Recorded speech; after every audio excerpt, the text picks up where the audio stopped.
Ajoke. Ẹ káalẹ́ mà. Ẹ káalẹ́ kújọ́ mẹ́ta. Okay. Ẹ wo ẹjọ́ bá ara bẹ dáàdì yẹn ní kó fi Naomi ilẹ̀. Okay. Naomi ti lọ, ọmọ kékeré lọmọ yẹn nígbà tó máa fẹ́ kábíyèsí. Ṣé rí Tibetan tó give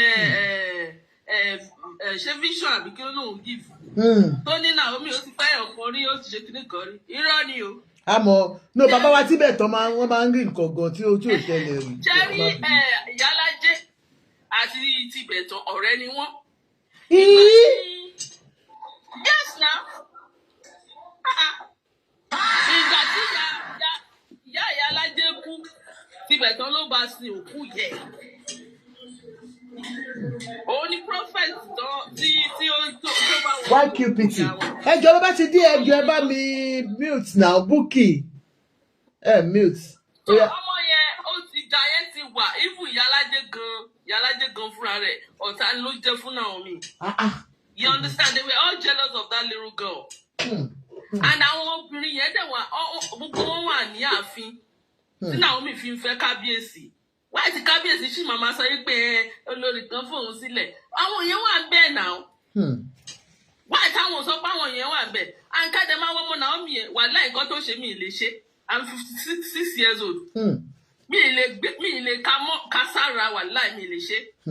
Kò ever jáde kó wá sọ pé nǹkan báyìí lòun rí láàfin. Ẹ̀dẹ̀ sọ pé ó jáde ó lọ kọ nǹkan ọmọ kékeré ni ọmọ 24 years old. Bó ṣe máa hùwà yàtọ̀ sí báwọn kan ṣe máa hùwà. So kábíyèsí tí wọ́n treat anyhow tó mọ̀ pé ọmọ kékeré náà wọ́n lọ́ọ́ disvirgin yẹn. Ṣáwọn ò mọ̀ ipá wọn láwọn obìnrin nínú ààfin kọ́ tó fẹ́ ni. Ṣé wọ́n ṣàlàyé fún pé ó ṣẹlẹ̀ ni? Ẹ̀yin náà ń sọ ti Mariam pé Mariam ò mọ̀ ipá àwọn ìyàwó yòókù náà ń bọ̀. Ṣáyé nìyẹn. Yíyan ṣáyé náà. Kí ẹ wá sọ pé èèyàn jọba. Bàbá mi ìyàwó méje ló fẹ́. Àwọn ọmọ 33. I'm from a polygamous home. Bàbá yín yàn jù. Bàbá yín láì kò bò. Àwọn ọmọ 33. Ṣé kábíyèsí tí wọ́n sì bímọ 20 ni? Gbogbo wa ládẹ̀ jọ ń gbénu lẹ́kọ̀ọ́ náà. Torí ẹ̀ mo ṣe ni wọ́n ṣẹ̀ṣẹ̀ bẹ̀rẹ̀ ni. Àwọn ìyàwó kábíyèsí wọ́n ṣẹ̀ bẹ̀rẹ̀ ni. Gbogbo ládàradà tó ń ṣe yẹn ara ń kan gbogbo everybody ara ń kan wọ́n. Kò ń ṣe nǹkan tó ń expect lọ rí.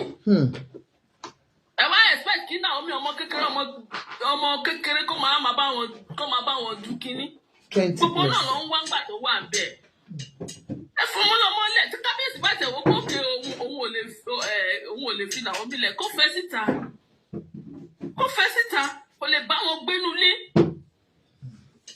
Ẹyẹ wo Tóbi ó ti di nǹkan míì. Fún ìjẹ́ bẹ́ẹ̀ yẹn ó ti di nǹkan míì. Ṣé ẹ rò pé tọ́pẹ́ tó ń ṣe àtàṣì tó ń ṣe rádaràda yẹn? Ṣé ẹ rò pé wọ́n ń dùn ni? Competition wọn jọ ń ṣe láàrin ara wọn. Competition na from mo sọ fún yín polygamous wà. You understand what I'm saying? I do. Go on. So gbogbo nǹkan tó ń ṣe yẹn kò make sense kó fi Naomi ilẹ̀. Ní ìdásí máa sọ story everything àti gbọ́rí. Tèmi márùn-ún láàrọ̀ pé wọ́n fẹ́ tẹ́lẹ̀ ní ó ti di méje. No, mẹ́fà ló ń sọ láti jọ yìí, mẹ́fà la mọ̀ tẹ́lẹ̀. Ó ti di méje sí. Àbí kò di méje ni Aunty Ajoke. Méje wọ́n lórí tó sìn. Àwọn girlfriend dídẹ̀ ṣíṣí jó ó sì pọ̀. Àmọye níjọ́ yẹn gbọ́ pàtí yẹn wọ́n pọ̀ gan. Exactly. Ìyẹn ló ń jẹ́ káwọn tó wà àwọn obìnrin yẹn tó máa ṣe kò easy. Wọ́n ṣẹ̀ bẹ̀rẹ̀ ni. Kò easy. Tóbi ọmọ ọlọ́mọ tó fà ìkọ́yọ̀ rọra wọ́ ọmọ kékeré ẹgbẹ́ kò fẹ́. Nǹkan tó ṣe fún Naomi làwọn náà ń rí yẹn. Plus. Nǹkan tó ṣe fún ọmọ yẹn ló ń rí yẹn. Ẹjọ́ Aunty Ajoke bá wa bẹ̀ wọ́n kó fi 7-4. Kó fi Naomi lẹ̀. 8-1. Tí dáàdì yín tó dẹ̀ fẹ́ jọba náà wá jẹ́ kó wọ́n lè jẹ́ o. 2-6. Ẹ sọ pa mi. 2-4. Mo ń tajà lọ́wọ́ ẹ fi mí lẹ̀. Tó bá jọba kẹ ṣe kiri sí. Nǹkan tí mo fi láìka ọba òbíní nìyẹn. Àkọ́bí ọba òbíní nìkan ló lè jọba. Wọn kì í wọ́n ń dù èèwọ̀ ni. So bẹ́ẹ̀ sáde fi rí pé wọn ò dẹ̀ lè yọ ọ́ lájẹ́ tí Jésù máa fi dé. Kò sẹ́ni tó máa sọ pé wọ́n yọba ọ̀bìnrin fún kò sí.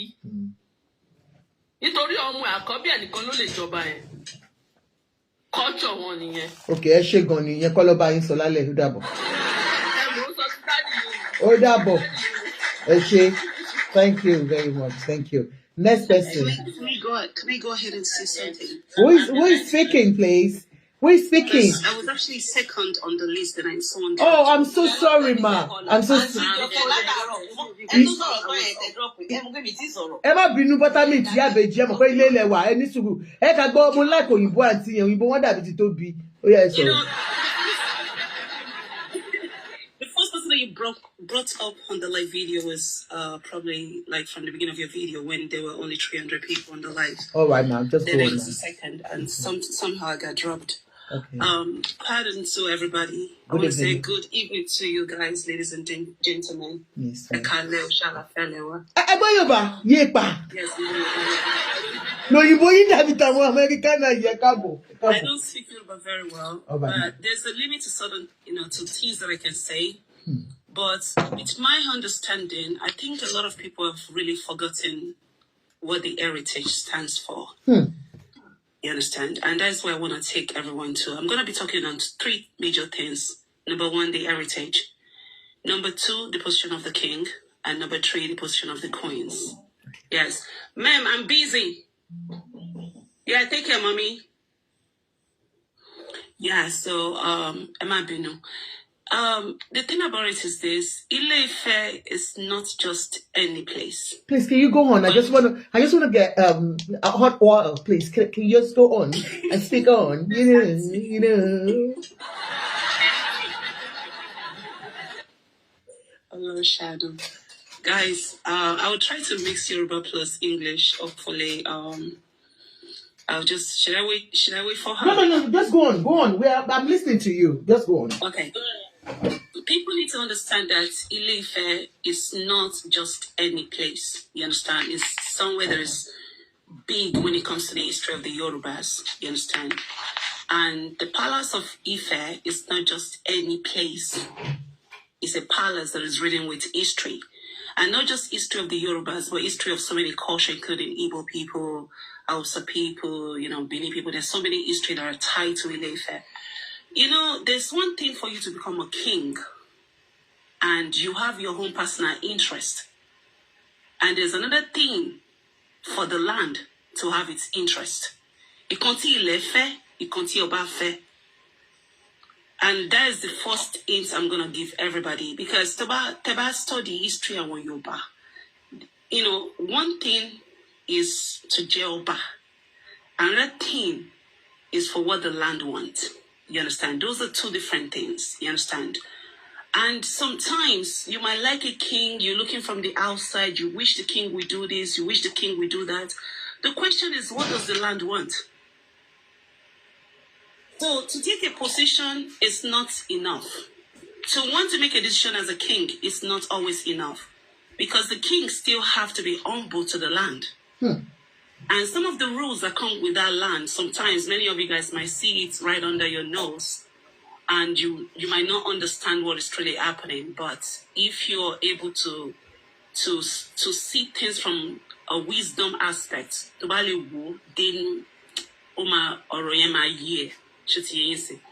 from Miriam to the last queen, every one of them, they are all Oriade. You understand? It's part of their destiny part. It's part of their journey. Shawari, how a stranger will behave when they see the king. Like Auntie was saying,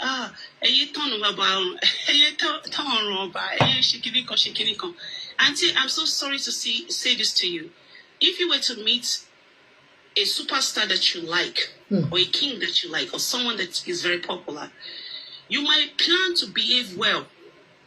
But when you meet them, sometimes the excitement of your natural being will come out. 100. You might overreact. Or you might overdo stuff. That's not a lie. Yeah. The lady that is showcasing course, they're showcasing all those kind of stuff. I just believe that, that is her excitement. she did not probably have bad intentions. You understand? That is how, this, even me, that I know so many things about that palace. Okay. I cannot see the king and not get excited. I cannot see, and even as much as people don't like Tinubu, if I see Tinubu, I'll still bow. I'll still, I'll still greet him. It's just something that's natural with a lot of people. You understand? You only want to compose right? Can you compose right? Should you see? So you think? Okay, can I just cut it in there? So you think it's because of the excitement that because that's their husband. It's not as if I'm talking about the person that is showcasing gifts. No. Okay, you are mixing it up. You said even I talked about him doing his neck like this. No, I'm talking about when people meet the king. Okay. And you understand what I'm saying? And including those wives too. You have to understand those wives too, they're coming from a different angles of life. Okay, so they're not seeing him, they're not getting the love, the affection, the closeness is not really there until those parties. I wanted to speak on some of the queens, okay? They're coming from different backgrounds, different angles of life. And many of these queens that you're talking about, they've not been there for 5 years. They're still new to the palace. You understand? So the reaction can be positive and the reaction can also be negative. I'll give you an example. Yes, some queens will enter the palace, they will take it as an opportunity to enrich their life, to enrich their children's life by building solution, by doing things that are meaningful, probably becoming community leaders. Some of them are even going to politics. And some of them will come in because they don't really have nothing major that they are doing before. And they will just be subjected to that position as a queen. Why some, they already have a career. They might be lawyers, they might be doctors. They'll continue in the same pathways. You understand? So the thing about it is this, people need to understand both the queen and the king have position of authority. To bá disrespect ìyàwó ọba. No disrespect. Then, Adeyemi. To bá disrespect Ade ọba, you disrespect the nation or the community. 100. You understand? And people shouldn't expect all these queens to have the same personality. And the reason why we can talk or you can talk about them is because it's the palace. To talk about palace is nothing new. Even Manchester, even Westminster. The reason why people can write tabloid about the palace is because it's the palace. Palace represent true life. The ones that have been there for years, blessed child, are different from the ones that are new there. You don't expect the ones that are new to know everything that the ones that have been there for a long time. But those ones that have been there for a long time, like she pointed out, are the ones that are misbehaving. To be a concubine, to be a girlfriend is different from being a wife. Being a wife, okay. Thank you. And to be a girlfriend is different from being a queen. People need to understand that. So there's a whole lot of stuff that are going to happen as time goes on based on experience. Okay. And as time goes on, majority of them will start adapting to the system. You understand? Yes, and like I said, the law of the land is different from the law of the king. So Baiba ma fair 25 wives. Nobody can stop it. So we go jealousy, you go go through there. Kabiyesi, sorry. We fit clap ní jàre. Kabiyesi ma kọlẹ̀kùn 25. You understand? Oyinbo wà ńbẹ̀.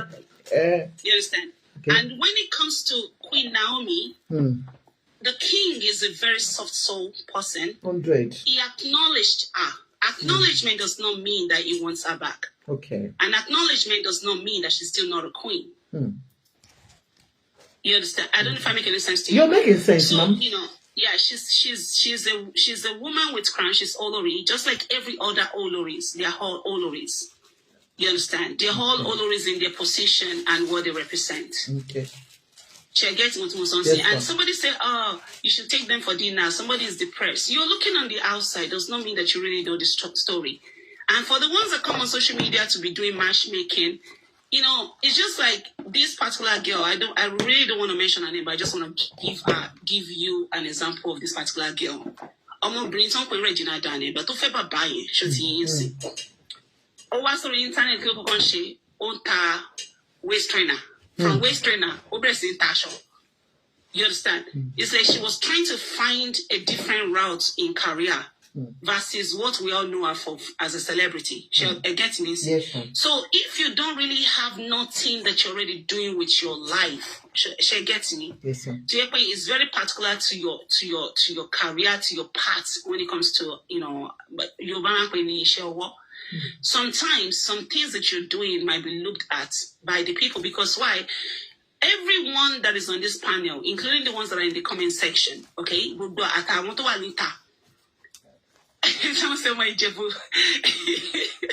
You're funny. Everyone that is on the panel, it is your right to look at what is being posted on social media. It is your right to talk about it. Because why? However they present the palace, that is the way you're going to handle it. 100. That is just the truth.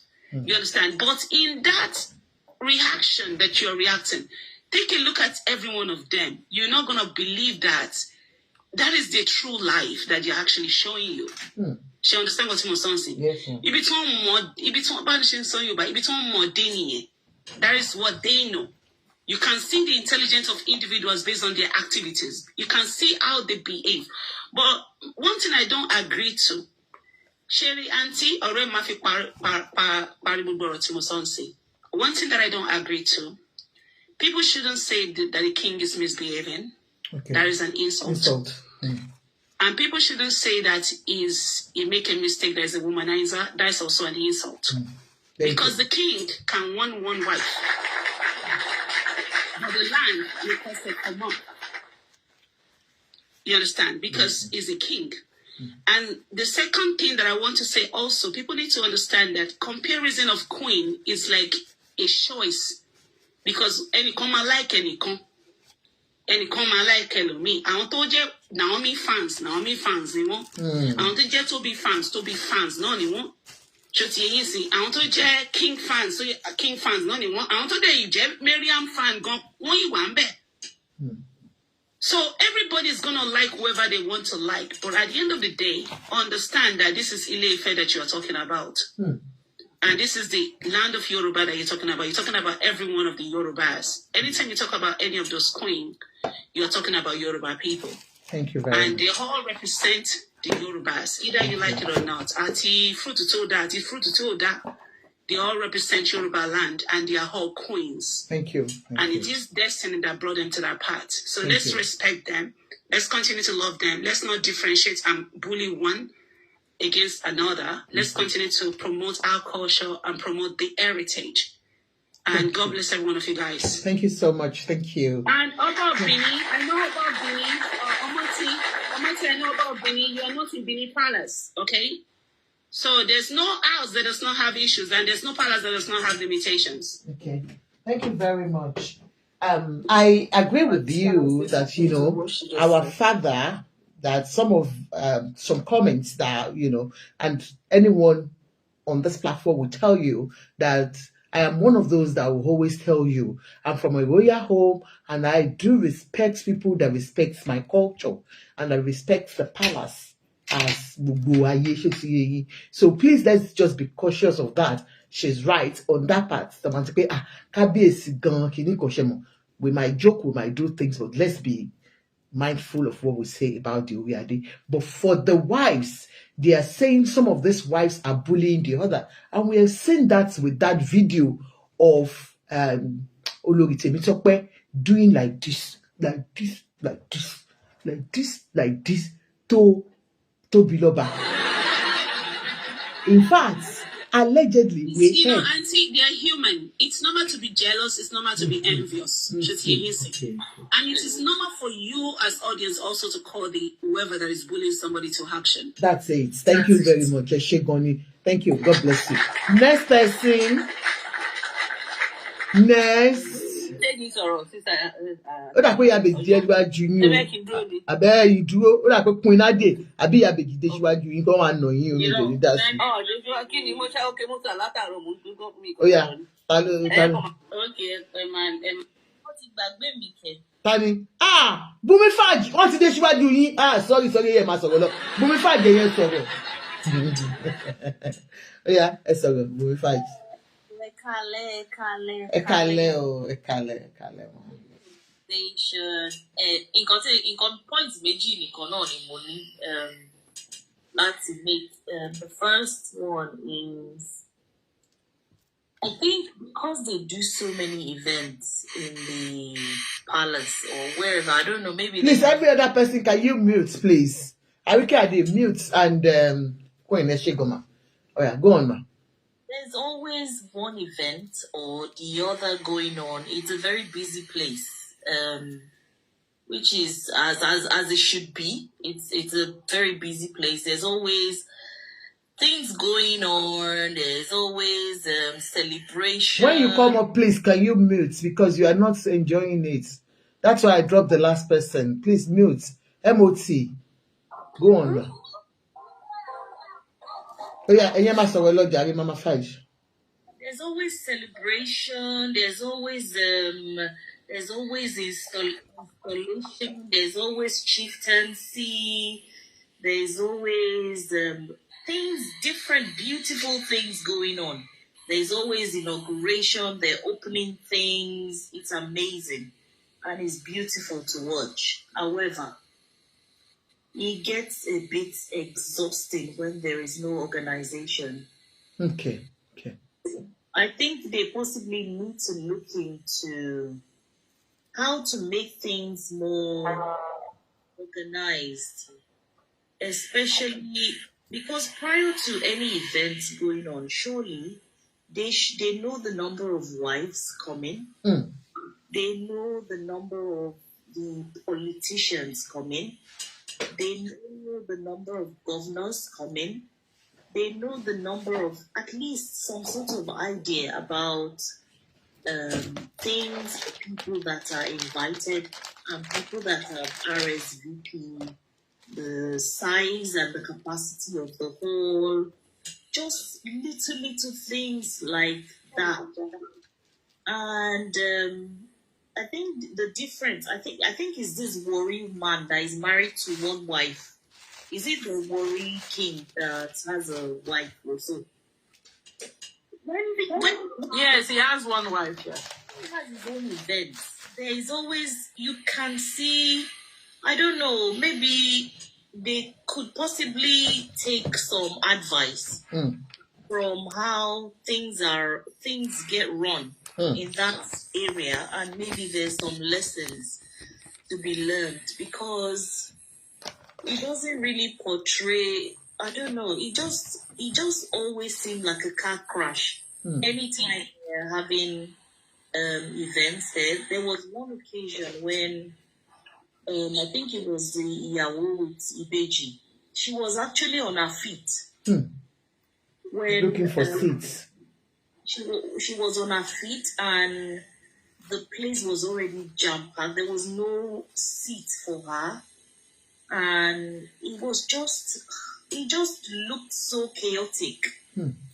I think maybe they could potentially look into, I don't know, some kind of department that actually look into the wives. Take care of that aspect of things, because I think that would also take a lot of the Oloris, because the Oloris seem to be doing a lot of hostess, which is, I find it quite,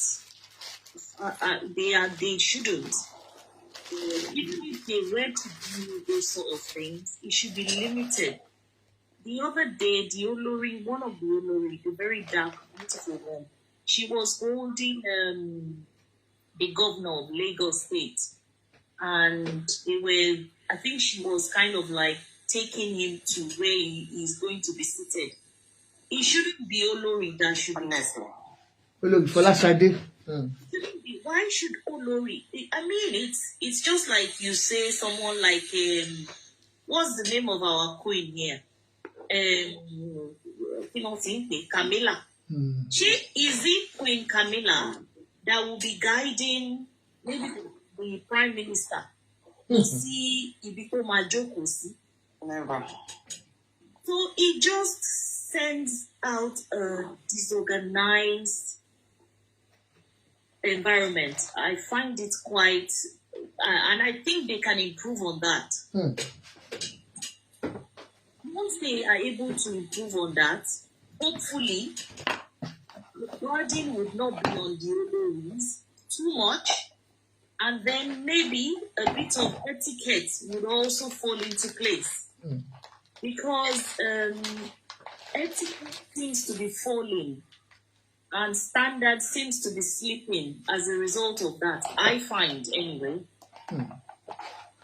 It's not great. It doesn't really look great. And the other thing as well, some of them are better at carrying themselves than others. The one that organizes the fashion show, Toby. He comes across as is it Toby? Which one is Ronke? Oh, Ronke is there. Yeah, that one is the one. Yes, okay. Adire Hub. She possibly has a little bit of there's an aura about her. Yeah, me too. To manage situation, and I think maybe those kind of etiquette can be passed on to, because Ashley is still needs a little bit refining around the edges, and hopefully she would also get there as well. But those are my 2 points, and I have a question as well. Okay, well. You know the Ayaba, and then what is the difference between Ayaba and Olori?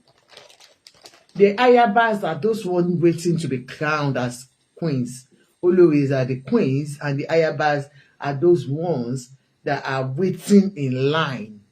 You know, most of them are there.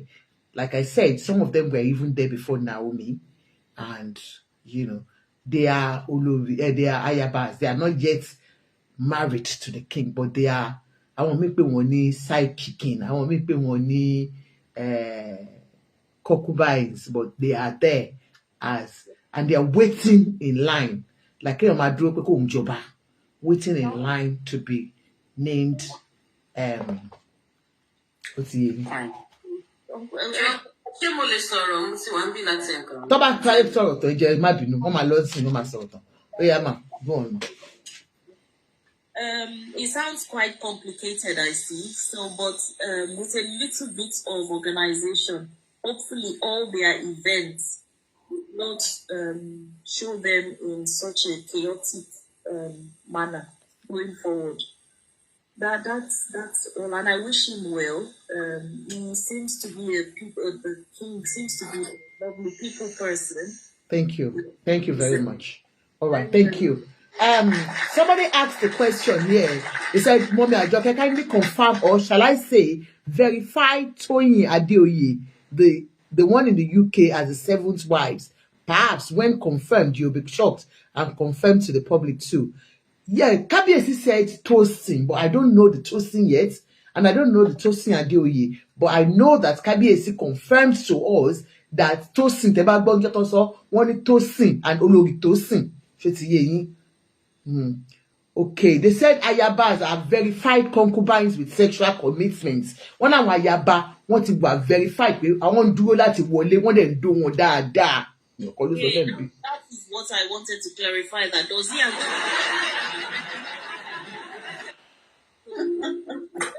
that's established now. That's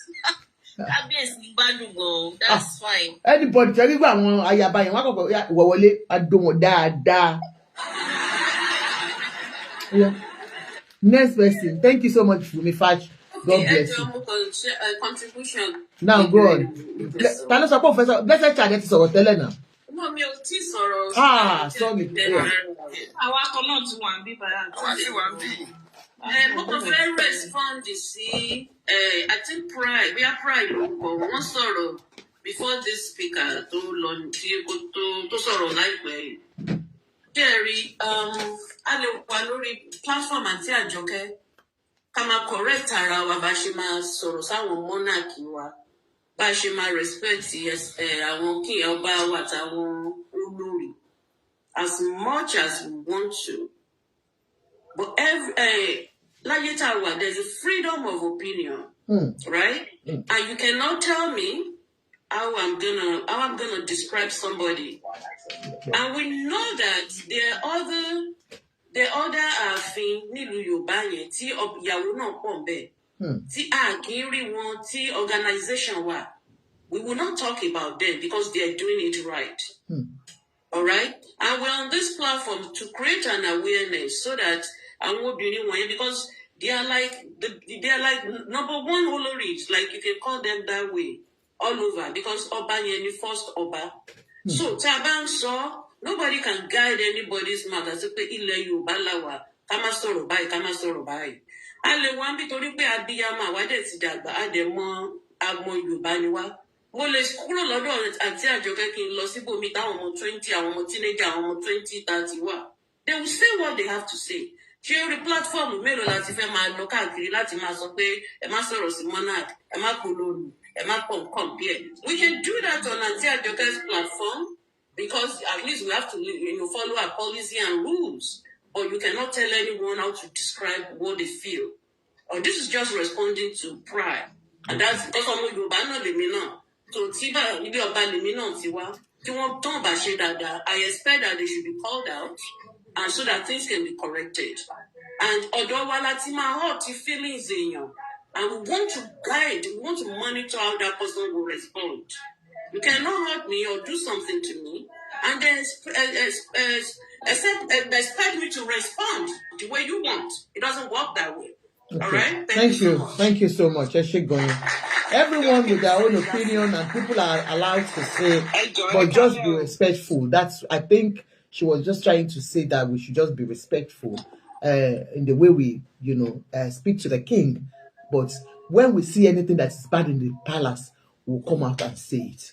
Please, that person saying Ayaba, Faramade, Ayaba, please, I don't want you people to, I have said it, anybody, all the Ayabas, they are in the palace, they are known in the palace, and believe me, they have something with the king, they have sexual intercourse with the king, all of them, and that is why he is the one that is giving all of them name. If you don't know. Okay. All right. Queen Ade, Ekalema. Yeah. Nǹkan tí mi fẹ́ sọ ni pé mo agree pẹ̀lú aunty tó sọ ń sìn. There is a lot of ọba nílẹ̀ Yorùbá. A lot, even kí Ọọ̀ni of Ifẹ̀ tó jẹ. Ọọ̀ni tó wà ńbẹ̀ tẹ́lẹ̀tẹ́lẹ̀ wọ́n ní àwọn ìyàwó tó pọ̀. Those àwọn méjèèjì yẹn wọ́n ní láti compose ara wọn. No, because I call it your pẹ̀lú àwọn ayaba tó sọ yẹn. Somebody is asking me pé kí ni ayaba. Àwọn ayaba wà nínú palace wọ́n ṣe pé concubines ni wọ́n kàn gbé wọn tí gbé wọn jáde ni. Ìkan wà tó ti bímọ 3 fún kábíyèsí, ó wà nínú palace. Òun ni ìyá Bùkúnmi, ó ti bí bèjì fún kábíyèsí. Tẹ́ bá wò mo sọ ńjọ́ yẹn pé kàn jẹ́ kí àwọn èèyàn gan mọ̀ pé kò dá bó ṣe fi ọmọ yẹn àwọn ọmọ wọn pamọ́ apart from àwọn ayaba, but ọmọ wọn ó ti bí bèjì kí tó bí bèjì. So go ahead please. Ti ẹ̀yin ani wọ́n ní láti compose ara wọn. Ṣé ẹni tí ò tiẹ̀ jẹ́ ayaba tí ò wá láti ilé kìíní bó bá lọ síta, you have to know how to behave. You have to. Ẹ̀wọ̀n pé bóyá wọ́n wá excited ni ọkọ wọn ni kì í ṣe ní ìta gbangba yẹn. Ṣé nígbà mi àwọn obìnrin mi sọ àwọn olórí o a máa fẹ́ ṣe show off yẹn wá lọ bọ́ sí wrong thing pé kí ni àwa bá gbogbo nǹkan jẹ́. They have to. Ẹ wo gbogbo ọba ilẹ̀ Yorùbá ẹ lọ wò dáadáa. Mo dẹ̀ mọ̀ pé things máa change pẹ̀lú nǹkan tá à ń sọ yìí. Torí mo mọ̀ pé kábíyèsí ni ó máa ń change nǹkan táwọn èèyàn bá ti ń sọ.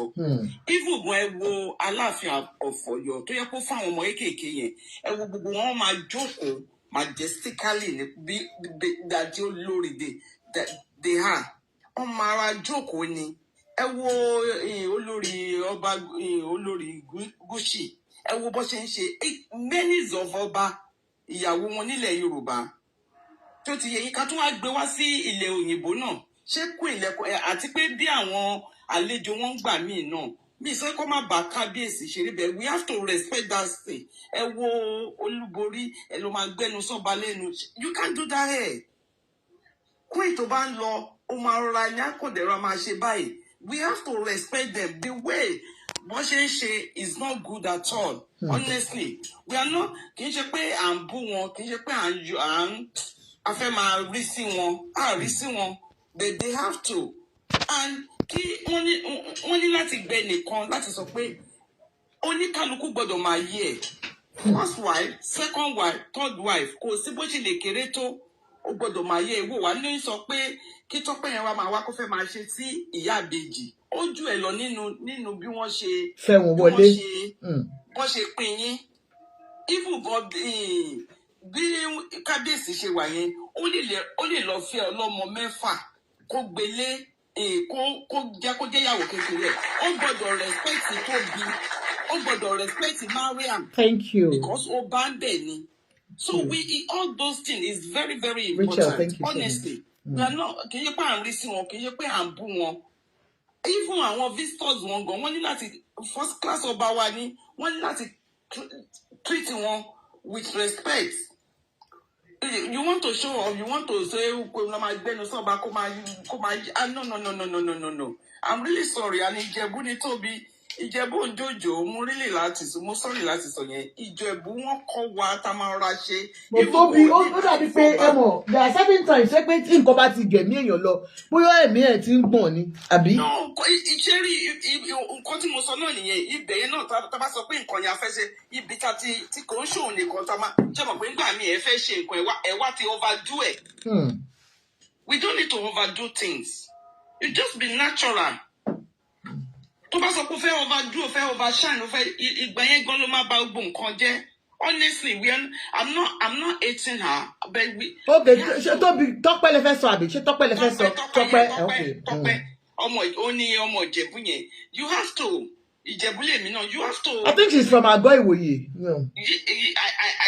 I think so. You have to ṣe mọ̀ kí àti pé kí ni amọ̀kóbìnrin máa jowú bẹ́ẹ̀ tí bí tí ìyàwó bá ti pọ̀ bẹ́ẹ̀ yẹn ó ní ìdè just sit down as a queen you are and just be watching.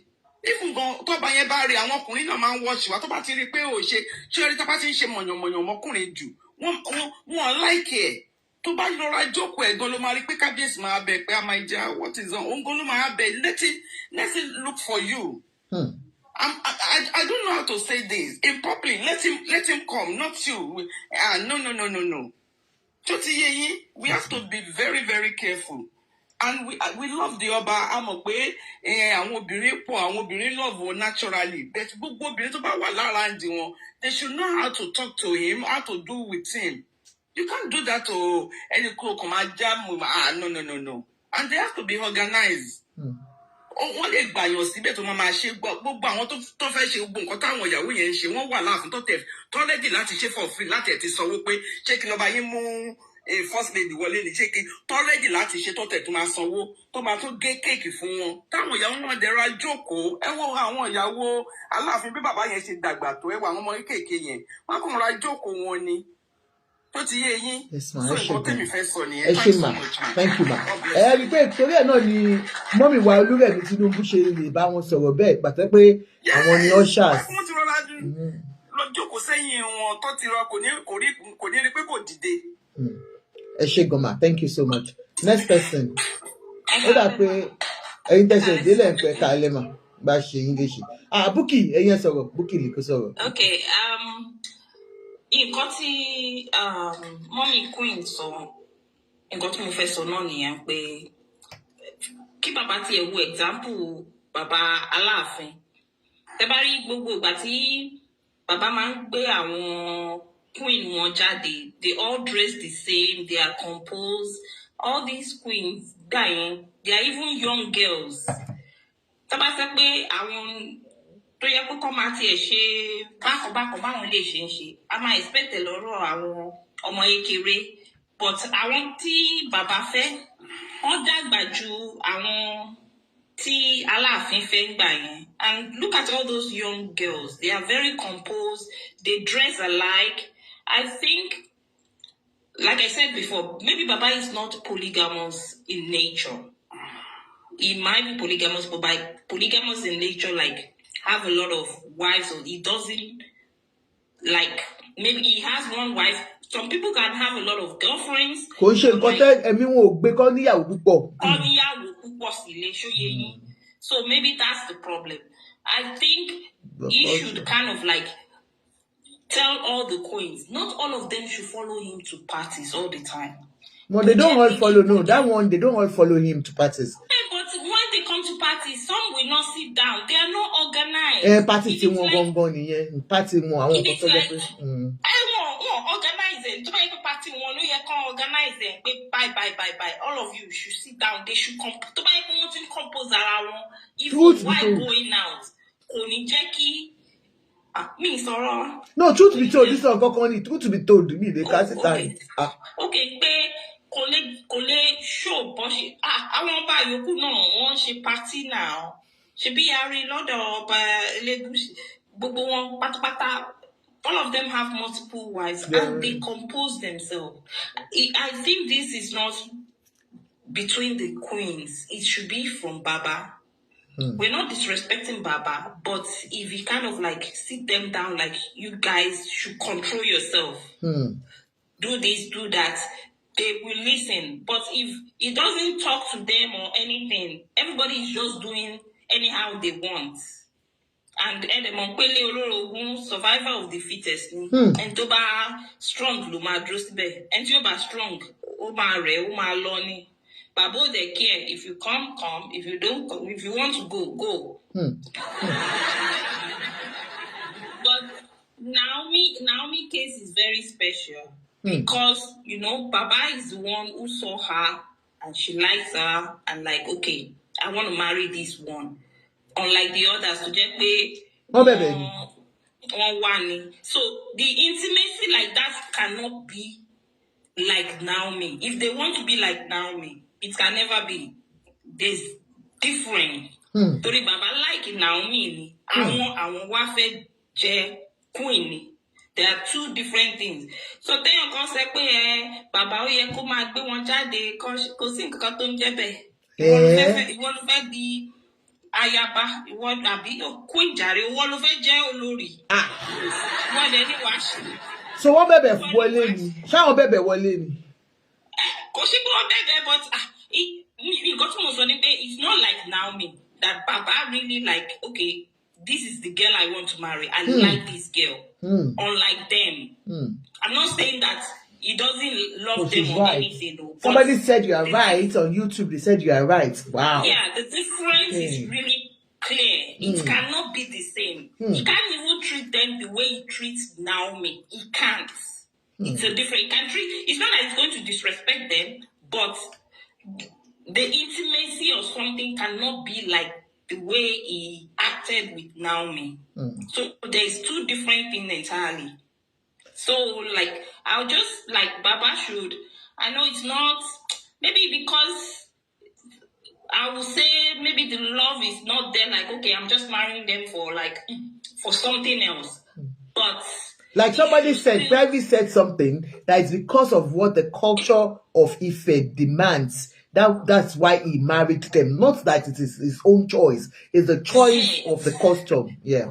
So, Naomi don't behave like that. I'm telling you, Baba will kind of like sit her down and caution her like, I don't want you to do like this. I don't want people to see you in this way or something. But for them, it doesn't even care. I'm sorry. Touching my wife be touching anybody, holding anybody's hand. He doesn't care, like you sabi or something like that. So for me, they should kind of like, oh yeah, yeah, somebody natural products. We still talked about Bumbata. Bumbata is still his legal wife, unless by what he was divorced. So as at 3 years ago, she was still the legal wife as at that time. Divorced first wife, Buki Bumbata. Now go on. As at that time. Okay, yeah. Thank you, Buki. Thank you. Thank you so much. Because they are making I don't want to say they are making fool of themselves, but they are just not let people see that okay, this is the first class Oba. It's so more the way they are acting. One act them pay Oba Ikorodu ni one fe. I'm sorry to say. One act pay Ile-Ife la want to marry. They are not composed, and for them, these people They are educated, they are older, they should be mature. I don't understand why they are behaving like that with their age. To bá jẹ́ pé àwọn ọmọ kéékèèké tí ọba Aláàfin fẹ́ tó jẹ́ pé wọ́n compose ara wọn while going out, you will see them, you will even like, oh my God, I want to be part of them. Do you understand? But these ones, Prive is saying that they will change, that we should please bear with them for now, that they will change. Thank you. They should. Thank you, ma'am. Thank you very much. Mommy wa buttermint láti àárọ̀ láti kẹ́kọ̀ọ́ sọ̀rọ̀. Momsy buttermint. Yeah, my auntie Ajoke. Momsy buttermint. Help us to power tap. Please engage it now. I'm we are listening doing to everybody. So it's like I'm going to pick some of the time with me, so that I'm going to talk about it. It's not that I'm trying to pick on anybody, but I'm just trying to like share my own opinion. You know, your consultant complain. Nǹkan méjì máa sọ mẹ́ta tí bá rántí because mi rántí mọ̀ bọ̀ máa ètí bá rántí ní pé kọ́ wọ ṣọkọ náà tí ọba Ọ̀yọ́ ṣiṣẹ́ kí Ọláàfin àwọn èèyàn fọ́ ni ọba Ọ̀yọ́ àwọn ìyàwó ọba Ọ̀yọ́ yàtọ̀ sí ọba Ifẹ̀ àwọn ọba Ifẹ̀ àwọn girls yẹn they are posh and well educated ṣé actually ló máa bá Rónkẹ́ wọṣọ àbíyàn kan ló máa bíyàn kan ló máa wọṣọ papọ̀ àwọn ará òkè ló ṣe nǹkan bẹ́ẹ̀ bá lè máa ní káwọn 5 girls bẹ́ẹ̀ kọ́ máa aṣọ bí àwọn tó dáṣẹ gbàtí ìrẹsì sọ fún kọ́rẹ́ ń pínrọ̀ àwọn ìyàwó lélẹ̀. No, but kò wá kò mátà wọ́n lè kú kó ṣe pé kọ́ dáṣọ àwọn ọba míì wà tẹ́ pé wọ́n máa fẹ́ unity so but we go on ma. Okay. All right, ma. But kò mí ọ̀hún lè ṣe àǹtí tó kẹta irásì bẹ́ẹ̀ tí ó lè ṣe kọ́ bẹ́ẹ̀ irásì tẹ̀lé yẹn kí yẹn lè máa ṣọ kó máa yàn wá ṣọ.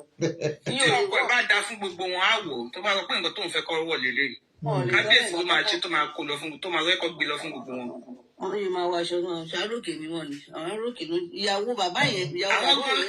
Àwọn gan ni wọ́n represent culture Yorùbá àwọn gan ló yẹ kó máa wò because ìyẹn gangan ni culture Yorùbá. Ní kọ́ wọṣọ papọ̀ kọ́ máa. Yes, kọ́ wọṣọ òkè papọ̀ yes. Ìyẹn gangan ni culture wa. Ayé àtijọ́ gbàgbé culture rẹ̀ ni wọ́n. No, àwọn aṣọ yẹn tó ń rán sí tó fún ìwà kò ní ìkó dàbí tayé àtijọ́. Ó dẹ̀ máa fi tù wọ́n. Anyway, mo rí ìyẹn okay mo kàn ẹ́ mọ̀ ní kàn sọ tèmi ẹ̀ mọ̀ nígbà kúrò ní ohun àdúrí pẹ̀lú náà tẹ́ bá ní orí bẹ́ẹ̀ ó èmi kàn fi pé àwọn girls tèmi rí yẹn àwọn ladies tèmi rí yẹn wọ́n lè má lè ṣe nǹkan bẹ́ẹ̀ and again èèyàn kan sọ pé ọba Ifẹ̀ wà ó like obìnrin that's the lie. Ọba Ifẹ̀ like obìnrin ìrìn ọ̀bẹ ẹ̀ lẹ́mọ̀ ní gbọ́ like obìnrin wọ́n fẹ́ tẹ́ bá mọ iye gbàtà àwọn all these bloggers tó fi drag bàbá ẹ̀ kó tó di pé kò sí ọ̀rọ̀ tó sọ tó ló ní kó ṣàlọ fẹ́ because gbàtí wúrà kó kúrò ní palace ó take time gan fún bàbá yẹn to get somebody else láti fẹ́.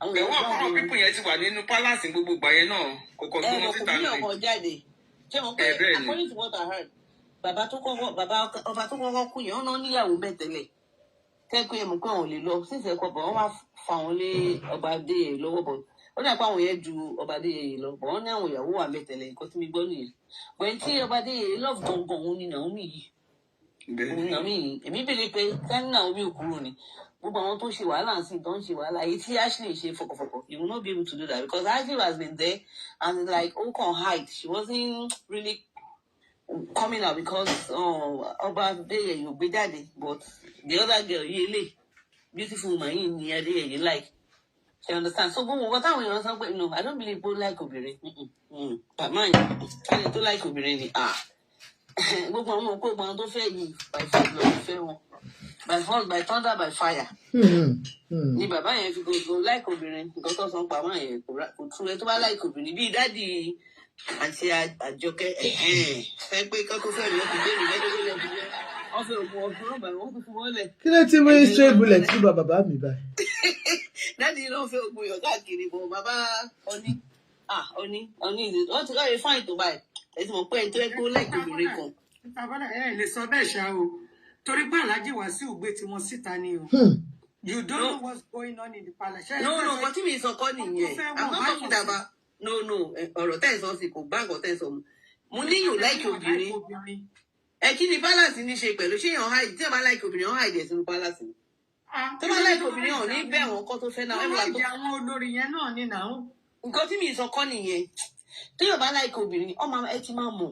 Okay, ṣé mo nǹkan tẹ́mi kan fẹ́ sọ mọ́mì wa twins ẹ̀kọ́ tí mo fọ̀ ni pé wọ́n kò ṣe pé wọ́n láìkí obìnrin but wọ́n lẹ́mìí àti fẹ́yàwó méjì mẹ́ta mẹ́rin ẹ ti understand nǹkan tẹ́ máa sọ nìyẹn àwọn náà wọ́n láìkí obìnrin ni wọ́n pọ̀ ní Fort Palace. Ẹ mọ̀ ọkùnrin tẹ́ ń pé báwo ni màá sọ náà ẹ ti mọ̀ pé ní ó wà ó ṣe jẹ́jẹ́ kò ń ṣorí kò fẹ́ wàhálà kò mẹ́mọ̀ kò dàbí àwọn ọkùnrin tẹ́ pé bí ọba Ọ̀yọ́ sì bàbá yẹn fẹ́ wọn kí ló kàn ọba Ọ̀yọ́ ó fẹ́ dání ó fẹ́ lé ó fẹ́ ogun ó kọ̀ kó wọn jọ but unlike ọba yẹn fẹ́ ọba yẹn it's just a very calm and calculated man akọ máa wò bá ẹni tó bá like ló máa like and I'm very sure pé ó yẹ like yìí lady yìí wọ́n like Naomi gan but because tí ọ̀rọ̀ ṣe rí kò sí nǹkan that's why I tell her all the time you always mention Naomi because ẹ ti mọ̀ pé ìfẹ́ yẹn yìí wà ń bẹ̀ ìfẹ́ yẹn kò sí nǹkan ẹ mọ̀ kó máa yí tó máa yí like gẹ́ yìí but ẹ mọ̀ kò sí lọ́fẹ́ ṣe ọkàn òun náà ni. Then èèyàn kan tó wá sọ̀rọ̀ èmi wọ́n ní Tọ́pẹ́ kan ṣe bákan kí wọ́n bá ṣe pé. But Toby doesn't look happy because okay ṣe òun ò mọ ibi tó ń bọ̀ ṣé ní nǹkan tí máa ń bí mi inú fáwọn Nàìjíríà níbí nígbà tó lọ́n korí Toby is a very pretty lady she can ó lè easily fẹ́ ọkùnrin tiẹ̀ wọ́n máa ń wọ́n màkúndúrà grand family máa bímọ ẹ lọ korí bọlé ọlá tẹfẹ́ fẹ́ lọ jẹ ọba you want to be a princess. Truth be told said Naomi born is Arose as the love he used to call no I don't believe he was calling her those names no please don't let us go into that please. Naija.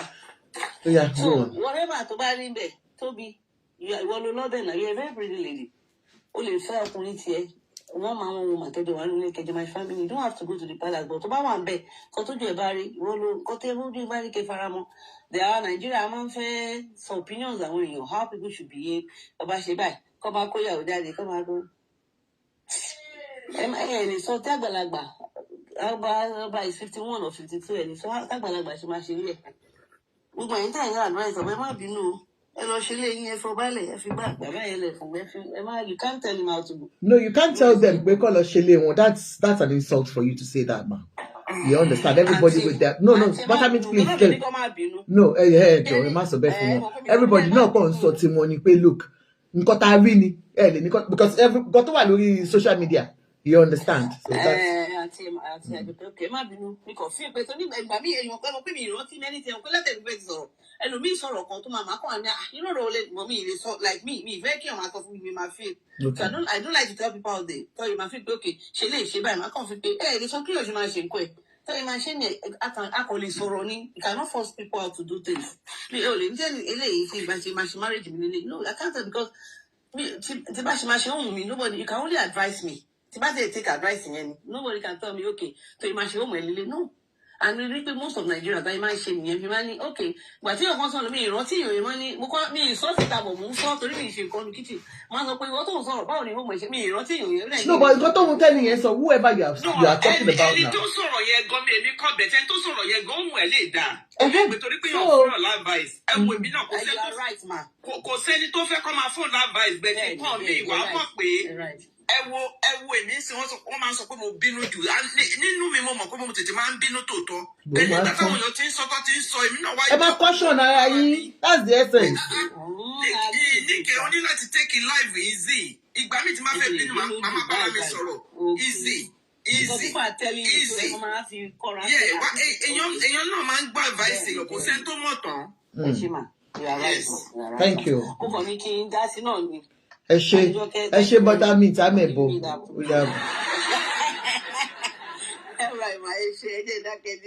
Next person. Next. Rutu. Ó dà pé Rutu ti sọ̀rọ̀. Adéjọ́. Stylish princess. He said, is Naomi back with the king? No, Naomi is not back with the king, and that's why we have come tonight to, tell you that this letter going everywhere, this letter of Naomi being back to the palace, it's a lie, or that she just said she's available for marriage now, that she's no more with the king. You understand? We could think of the job. Yemsi, mo àti mú inauguration day, tá bá ti mú ẹ mọ̀, ṣé gbọ́. Ẹ ṣé káàbọ̀.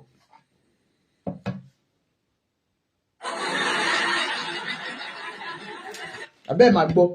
Ṣé ti ta ìdílé wa sọ ń bí lálẹ́ yìí ni? Ó ga o, ayé máa nìka o. Ẹ má sọ̀rọ̀ lọ́jàre ẹ̀yin tèmi tẹ́ bá wà ń bẹ̀. Eléyìí tí wọ́n sọ pé aṣọ kan máa mú àǹkó yẹn. Àǹkó ò ní anything ṣe pẹ̀lú organization. Very true. Very true. Àǹkó yẹn. I agree with that. The least of their problem. The problem is just around organization and just etiquette. You believe that's the English for it. You can wear whatever you like. It's the way and manner you carry yourself. That exactly is the cocoa of the matter. Anko does not make you carry yourself in an olori sort of way. And I'm sure they'll get there as well. Still time for them. It's just a matter of time, like I do say.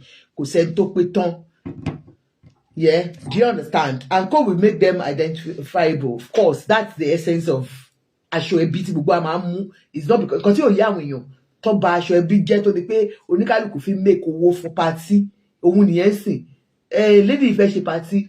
Kí ló ń jẹ́? CQ Beauty Haven. Ó fẹ́ ṣe party sìn. Ó mú aṣọ. Ó fún èmi láṣọ ni. Bí a tó gbé mi jẹ́ influencer. Inú mi dùn báyìí. Àwọn ẹlòmíì máa ṣe party. Owó tẹ máa gbé lé orí aṣọ ẹbí. In fact, ó wà ridiculous. Bí ìgbà tẹ́pà àwọn nǹkan wá ṣe party fún yín ni. Ṣé wọ́n force ní ṣe party ni? Ridiculous. I'm telling you sincerely. Mo kàn sáré mílè jáde ni.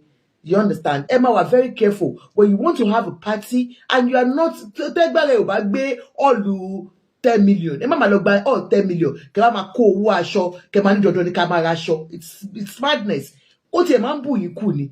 Àwọn èèyàn tó bá tó tún wá ṣe party wọn ní lówó yín fi ra aṣọ. Owó aṣọ yín lẹ máa fi sanwó hall. Owó aṣọ lẹ máa tẹ̀ ká dáwó aṣọ lẹ máa fi sanwó hall. Wọ́n rán yín ṣe ni. Then after the party, tẹ́ bá wọ aṣọ yẹn, kí lẹ máa fa aṣọ yẹn ṣe? A máa decorate sínú ilé ni. If you see àwọn aunty mi kan tó máa ń dáṣọ, in fact, I don't know if they can resell it. She will make a lot of money. Wọn kì í wọlé méjì. And that's wasting of money.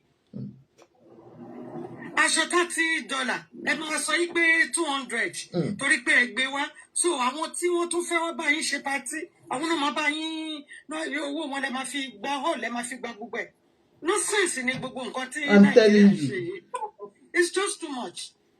Essence of aṣọ ẹbí ni pé kí gbogbo àjọ can kó kí gbogbo wọn rí wa pé yes, our unique, I look lovely. Ẹ dẹ̀ tún wá sọ di money making venture. Ẹ sọ di business center. Ẹ máa fẹ́ ṣe party, àwa la máa bá yín gba hall, àwa la máa owó wa la máa fi sanwó caterer. Wọ́n ṣe pé fún yín ni. Ẹ má bínú o. Inú yẹn mo ti máa ń sọ pé mo ti máa sọ̀rọ̀ ń pa ẹ̀, but it doesn't make sense. Honestly. Ẹni tí ó bá tó tọ́ kó má ṣe party. Ó ti yé.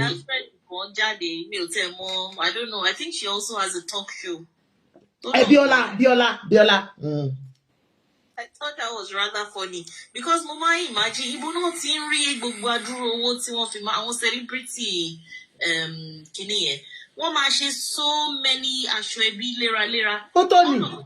Ẹ kàn gbọ́ pé èèyàn kan ní kidney like wọ́n ní kíní ẹ̀yin kì í invest ni like ṣe kíní ni ó tiẹ̀ ti ṣe ọjọ́ ti tọ́jọ́ mẹ́ta sí tí wọ́n ní kó máa donate wọ́n ní insurance wọ́n ní they always run into maybe at their old age. I'm telling you. Not having. It doesn't. I hate it. And they will tell you that you can't even come in without the aṣọ-ẹbí. Some of them, they make it look as if without the aṣọ-ẹbí is the IV. Right, yeah. Lójú tì ni, ẹ tó bá ń ṣerú yẹn, lójú tì. Elébi ni yín, ẹ kàn fẹ́ fowó eléwó ṣe party ni. Mo dẹ̀ sọ fún yín, ẹ tó bá pè mí, bá sọ fún mi pé màá má ṣọ. Màá sọ fún yín pé ẹ má worry àǹtí, màá wá ẹgbẹ́ wá later, má disappoint yín, ó lè ní èmi mọ́ yín party. Must I buy your Ashwebi? If you are inviting me, it's because you want me to come and grace your occasion. You don't make it compulsory for me to buy Ashwebi to enter. Ma toyini minister Ashwebi. Bimbo Shonde, Bimbo Shonde, CQ Beauty Haven. Thank you so much for giving me your Ashwebi. I will see you at your party by God's grace. So we are going to enjoy. Even yẹn ló pè ní olówó tó ń ṣe party kò ń ṣe lébi. Ẹlòmíì àti sọ fún mi pé Aunty Ajoke mo fẹ́ kẹ́ wá sí party mi o ṣé mo pé mo like yín ẹ ti yín ẹ kìíní kan pọ̀ tún ní fún mi láṣọ ṣé mo wá jókòó máa dúró lọ́fà. Pè mí pé kí wá sí party yẹn tí wàá ní kí n ra aṣọ kọ́ aṣọ ni. Bimbo orí ẹ̀ wà ń bẹ I love you. Celebrity kò yẹ kọ́. Celebrity àbí ara celebrity nínú ilé mi. Kò tiẹ̀ náà sincerely ká tiẹ̀ má ṣe ká má parọ́ kò dá náà ẹ máa ra ṣe bí all the time. Àwa yá ṣe ní káwọn ìyàwó ọba kàn jọ nítorí Ọlọ́run kàn make sure pé wọ́n wọṣọ pọ̀ tó bá yá sìn ẹni kiri. Anyway, for the aṣọ tọ́níkẹ́yìn olórí máa wọ̀ pọ̀, it depends on you. It's just to, make it uniform for you guys to look different from others. I think that's why people are just giving you that, advice. And believe me, in all, I believe no one is trying to castigate you for anything. I think Kabiyesi has a lot to do when it comes to his wives, respecting his wives out there and telling the truth to all these women out there. Like emopela no mo kọrin fún yín pé ewé orí ìjìnlẹ̀gẹ́ ẹ jẹ́ ká já ewé orí igi ká já o for my papa o kó lè di ọba ó ti yé yín torí àìmọye àwọn obìnrin tó máa ti hot a sọ fún yín tẹ́lẹ̀tẹ́lẹ̀ náà ẹ má máa gbé òbò yín lọ fún wọn for nothing because ìwọ tó gbóbò lọ bá fáwọn aláyé àwọn kábíyèsí àwọn olórin àwọn kiri kan my darling tó bá ṣẹlẹ̀ tán tó bá fẹ́ we will lose out let's understand. But because engage what's in you see me engage it please engage this live darlings please what if for me please engage the live. Do you understand? Because so many of you know the truth. Okay, ebo kábíyèsí pẹ̀lú bóyá èrò ṣe pọ̀ lọ́rùn wọn yẹn ayì láwọn obìnrin tó jókòó tí wọ́n jókòó tó ìfẹ́ fẹ́ mu mo ní wọ́n ní àwọn ayaba kò ṣe rọ́ èrò pọ̀ ńlẹ̀ and irú àwọn yẹn because I'm sure daddy and I'm not sure don't let me be sure because àwọn tó ń wá ń ra designer shoe. You understand? Be careful of what you're doing. Ramat Ikeoluwa, sister me, good evening ma. Do you get me? Were careful. And it is àwọn èèyàn máa sọ pé ṣé ẹni tó ti fẹ́ ọba rí ṣó lè rẹ́ lòmíì fẹ́ I don't know because ẹni tó gorí àyà ọba àbí táyà tọba àfi táyà pé bí ọba ṣe látẹ̀yìn but táyà pé ẹjọ́ ń gorí ara yẹn I don't know how honestly I'm not even joking I'm not capping. You have to be careful if this relationship doesn't seem to be going anywhere because Kabiyesi will keep telling everyone that wants to that cares to listen. If you want to be there, because I can't imagine myself going to Malo to. That's why you see some of them will say, I'd rather move away than just stand there. Mo rí èèyàn kan tó yìí sọ fún mi nígbà yẹn wípé láíláí ó ti tán òun ò dé lọ sí kápẹ́ tell me I cannot because kò jẹ́ kí n ṣe kẹ́kọ̀ọ́ I still saw her last one tó ṣe yìí mo rí ń bẹ̀ gàdàgbà mo ní mom sísí ìwà ń bẹ̀ yẹ́ ẹ̀ lọ àwọn náà ò lè lọ do you get me? So, and I don't know, but it's their choice. And we don't know what Kabiyesi is telling them behind. That's why you have to be very careful. They're not for anybody. Most of it is their choice. But what? You're still there. That bad was I said, that fine girl, beautiful lady, well connected. But she felt that she couldn't wait any longer because to her, Diola, how do you know the person? You understand? Mi ò mọ pasi. Mi ò maintain so alákòóbá. Mi ò mọ. Do you understand? So many of them, do you get me? No, sincerely, truth be told, not even that one. Most of them are still there. And I saw them at that party the other time, you know. But it's just their choice. No, I'm not referring to that. No, her. Opo said, no, no. Opo. You understand? So, even Kopenye, but we don't know what Kabiyesi is telling them. Kí wà nínú relationship tẹ́ pé sì mọ̀ pé you know that this person ṣẹ́bọ̀ action speaks louder than voice. Àwọn wà tí ẹni yẹn máa wù níta sí ẹ wà á mọ̀ pé ṣé lè lẹ́yìn láti fẹ́ mi but because of ọ̀rọ̀ dúdú tẹ́ni yẹn máa sọ fún ẹ ọ̀rọ̀ dúdú ọmọ yẹn sọ pé look be careful. Nígbà tí girl tí mo sọ yẹn lady yẹn torí list of àwọn tó fẹ́ somebody. She was living in with Kabiyesi. She was living with Kabiyesi. Kí Kabiyesi said of her, ma worry o, ma fẹ́ o. Allegedly, Kabiyesi don't come and arrest me o. Kabiyesi said, I will marry you. And ó ti prepare rẹ̀ sílẹ̀. We say yes, ẹni fẹ́ o. Next thing, you know. So I really want to beg my daddy, honestly, Kabiyesi Ọlọ́run á fún yín ṣe. Èyí tẹ́ bá máa fẹ́ ẹ jẹ́ kẹ́ mọ̀ pé ẹ fẹ́ wọn sincerely because obìnrin lèmi náà. It is awful when you imagine bí ọmọ lady tí mo sọ yẹn bó ṣe máa fail nígbà yẹn. Mariam báwo lẹ ṣe wò kó fail nígbà yẹn. Nígbà tó sọ pé ẹ fẹ́ ṣe ìyàwó, tẹ́ ti kó gbogbo nǹkan ìyàwó and you think you're coming as the only wife and you got there. O wá ń gbọ́ rumor when you go to sáré send the voice notes pé o ṣògùn ni o fògùn fẹ́ ọkọ òun ni wàá bá pé ọkọ wo èmi nìkan ni bàbá yìí ń fẹ́ èmi ló fẹ́ gbé wọlé next thing àwọn mi sọ pé my darling that's what next thing everywhere ìyàwó one second wife third wife fourth wife kí ló dé ṣé mo. Yes ma. Ṣé mo yí pé the first wife. The lady really, move more àwọn àgbà. She sit down and think about it and I don't think I want to get into this mess. Are you talking about Miriam? No, I'm talking about the first wife. Oh, Buki, Bombata, of course. Yes, the first wife. Tony, no, that you go into Oba. No. I don't think I can deal with this. And she's really I'm okay. Right. She's right. If not, that's any blood pressure, bye.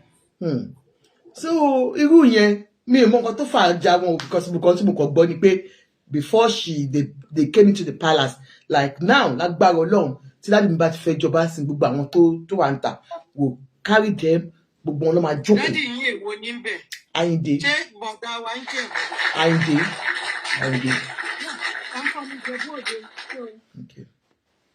Àyìndé ẹ ṣe gan ni lágbára Ọlọ́run gbogbo náà la máa mú aṣọ tó ti yé yín lágbára Ọlọ́run so táyìndé bá gbogbo wọn náà lè máa jókòó. Natural products. Laide that talked about Mariam too. Yeah, because you know what Kabiyesi was telling Laide? Did you not see Laide's big video with Kabiyesi in private jets? I saw everything. Believe me. Wọ́n jọ máa ń lọ káàkiri. Oh.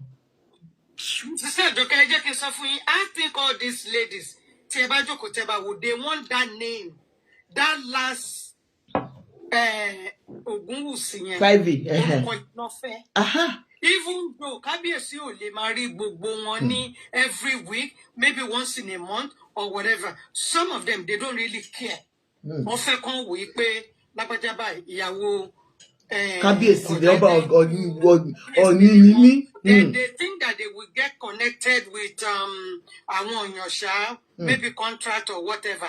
That's what I think because for beautiful lady like that can hang out, see ààfin doing nothing. To me, it doesn't make sense. Then wọ́n dẹ̀ jáde lọ wọ́n lọ mú èèyàn tí ọkàn wọn fẹ́. Okay, but kí ló ti Láìdé Láìdé tá à ń sọ yìí kí ló ti wà dúró ńgbà tó rí pé Kábíyèsí kó gbogbo àwọn yẹn wọlé because ó tẹ̀ mọ̀ pé kọ́yọ̀ ti promise èèyàn pé mo fẹ́ fẹ́ ẹ kó wá pé o kó gbogbo àwọn èèyàn wọlé bíi ṣó ti understand now kí ló tó wọ́n hang tí ò dúró síbẹ̀. She said ti ṣètè realize pé irọ́ náà pa. after tó ti kọ́ àwọn tó kó wọlé ni tó ti wọ white. Láìdé mi ò fẹ́ ṣe yẹ̀yẹ́, you know I love you my sister. Ọmọlọ́mọ ti wọ white. But don't you pay? Look, it doesn't make, and then that's what we call dignity. To not believe me, look, what the hell? I cannot do it. But for some of them, they still believe that one day I'll call me. I understand. And they're still hanging around him. Eh? Ọlọ́run ló mọ iye white tí Láìdé ti lọ tó ti wọ́n. Àti wọ́n tó 500 whites. They are living in the house and they are eating free food. The funny thing is that there's still some people queued up now that if they say, oh yeah. Because ayé ìwà láti tọ́mọlúwàbí ẹ ṣe. Because the king will still marry them. And I'm telling you, if they still stay there. But ó lè máa kàn wọ́n. Okay, ẹni tó bímọ mẹ́ta fún kábíyèsí nínú palace wọn ò fẹ́ rárá o. Wọ́n yìí wà ń bẹ̀ o. Mẹ́ta báwo? Ọmọ mẹ́ta ìbejì ṣé ìbejì Tóbi òun kọ́ ni first ìbejì tí kábíyèsí bí. Kábíyèsí ti bí allegedly kò dẹ̀ ṣàlẹ́jì ẹ lọ bí kábíyèsí.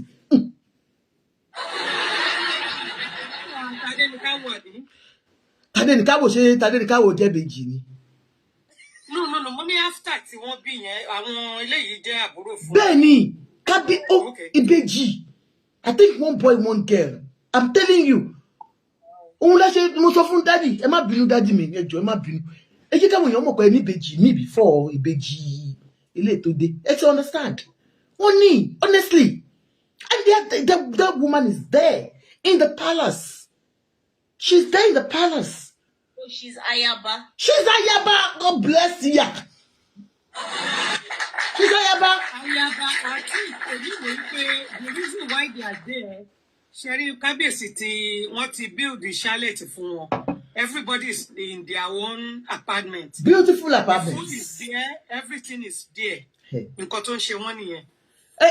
Wo ngbà tá béèrè lọ́wọ́ òyìnbó ṣé mo pé dáàdì fẹ́ òyìnbó. Òyìnbó ń sunkún, òyìnbó ní let everybody know I'm married to him. Èmi kàn máa bẹ́ẹ̀ sọ kí ló tèmi pẹ̀lú máa jẹ lọ́wọ́ fẹ́. Ṣé kìí ṣe lè tán ní dọ́tà àwọn yẹn tí wọ́n ń ṣò? No, ọmọ wọn nìyẹn. Madami, Madami again ṣé oyin Madami. Ìyàwó wa ni Madami o. Aya wa ni kò ní lè lọ. Believe ní just a week ago ni pé gẹ̀yìn mo máa ń rò pé AI ni wọ́n pé irọ́ ló ń pa. Kò ń ṣe AI o. Ó ní gbogbo èèyàn ń pè òun ní AI. She said èmi gan pẹ̀lú ẹ pé ta ilé. She's not AI o. Daddy, bóyá wọ́n ṣàlàyé I have said it, I think about a year ago. I said there is somebody, listen ma, Imperial Madami. I said there is somebody going everywhere saying she's a queen of Ife. So to avoid being scammed by people, Kábíyèsí's palace should come out and let the whole world know if she's not a queen. And nobody has come out to disclaim her. Where is she from? Bùkúnmi and the twins, yes, I know. Ajoke, woman has 3 kids for Kábíyèsí, Bùkúnmi and the twins. I know. That's why I said, ọmọ mẹ́ta ló bí fún Kábíyèsí. Ẹ̀gẹ́ queen tá à ń sọ ó lọ sọ́dọ̀ àbúrò Kábíyèsí ní ṣọ́ọ̀bù ẹ̀. Ó ti lọ kí wọn. Ọ̀lẹ́ láwọn mọ̀. Kì í ṣe AI o. Madami ò ń ṣe AI o. Aya wa ni kò ní lè lọ. Queen Madami, Ajoke, I call you. Queen Madami, we love you. Queen Madami, we love you. Queen Madami, we love you. Darúgbó. Ẹ mọ̀ nǹkan tó sọ fún méjì ọkọ̀. Ẹ mọ̀ nǹkan tó ṣẹlẹ̀. Mo ní àpébọ̀ tó darúgbó gan o. Ó ní mò ń fi òun ṣe yẹ̀yẹ́ pé òun darúgbó. Mo ní èmi kò ṣàlàyé ni pé ó ń ṣọmọdé. She's American. She's American, but she's origin of Iran, but she's American. You know, this is gbogbo nǹkan tẹ̀ ń rí yẹn náà fi tàtà gbogbo wa ń lò yìí náà ni o. Can't see how. Oh, let me remove Olori. mo ní olórí kí lórúkọ tó wà ń bẹ tá a fi síbẹ̀ yẹn náà. Olórí Sílẹ̀kùnọlá, we love you, but let me take you away so that I will show them the incoming olórí. Mo lábòsí láwọ Ọlọ́run mi tí ì wẹ́rì. Ṣẹ́yìn nìyẹn náà. Ṣé pé ṣẹ́mi nìyẹn? Ṣẹ́yìn nìyẹn. Madami, listen. We need to see her face, but I will show you. Kí ló dé tó ń kọrin? Ó fẹ́ gbogbo èèyàn tiẹ̀ mọ̀ pé òun wà ń bí òun nìyẹn. Oh, this one. Yeah, that's Olori Madami. Honestly. Went viral. Yeah, she went viral because you know òun àti àbúrò kábíyèsí nìyẹn, ẹ̀gbọ́n kábíyèsí.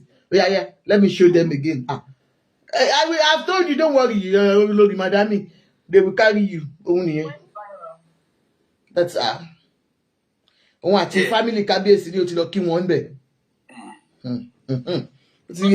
Ó tún polówó aṣọ fún wọn, ó bá wọn polówó aṣọ. Òun nìyẹn, ṣé ti rí? That's okay. Lórí. Another wedding to plan. Another wedding to plan. Ọlọ́run àbá yín plan ni. Torí mi ò dá sí mọ́. And the same person, believe me, this person, akílódé kí ni mo lọ tẹ̀ yìí. Ó dàgbé mi fi wọn ẹyin tí orí Facebook ẹ má bínú èké ìbídùn. That's our wife. Ó ṣe tún wọṣọ wa, ó wọṣọ ìlú wa. Ẹyin ti YouTube, ó wọṣọ ìlú wa ṣẹ́ni.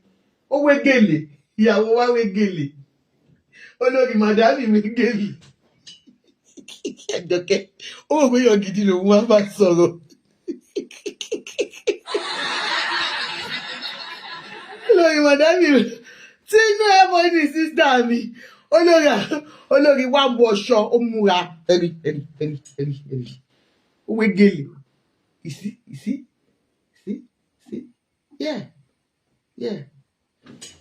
I said it that day, if she's not an Olori, come out and let us know. But she has said she's your Olori. But you know, like they say, one king question Ọba Aládé, wọ́n lè fẹ́ 100 wives. Ọba Aládé ni yín sà. Ní right láti máa sọ fún yín pé ṣé ń fẹ́ wọn àbẹ́ ẹ fẹ́ wọn. Gbogbo wa mọ̀ pé kí ló dé dé? Are you for real? Ẹ máa sọ̀rọ̀ ọmọ gidi lọ.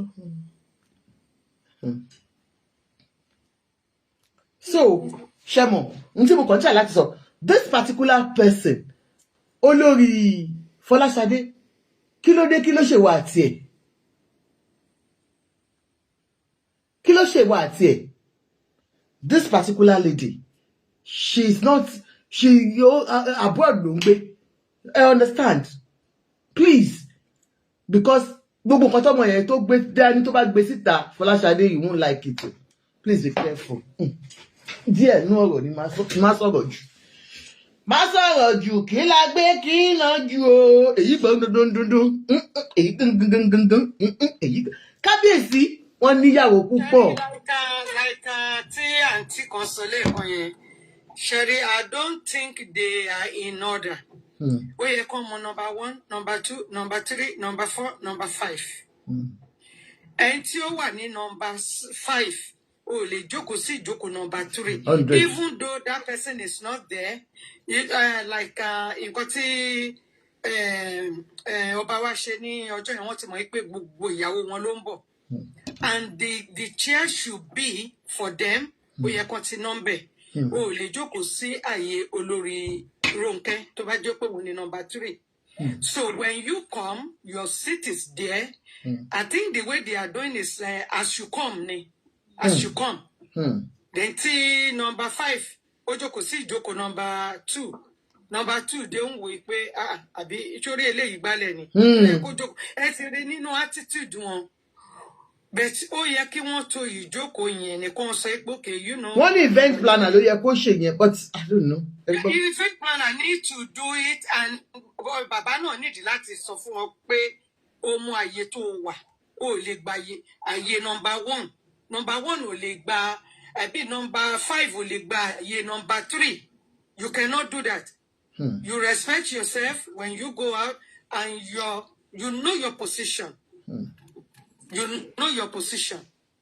So I think that's the way. Then Tobafe plan anything. I think they use somebody that is know how to organize party. Yes. Kí ni video yẹn lélẹ̀? Video tí Olúborí ẹ wò.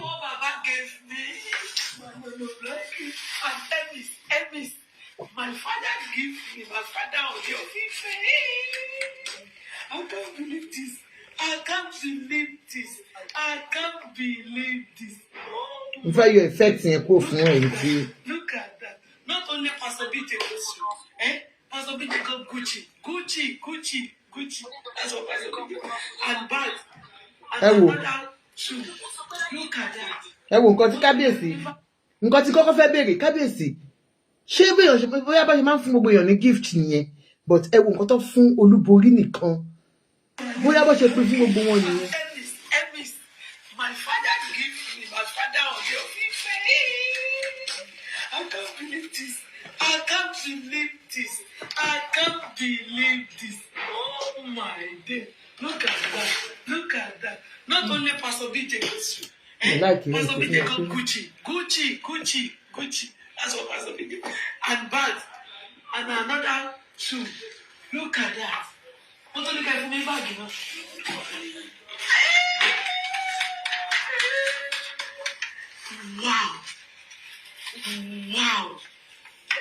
Wow. Look at that. Look at that. With every seal. Oh, Stella.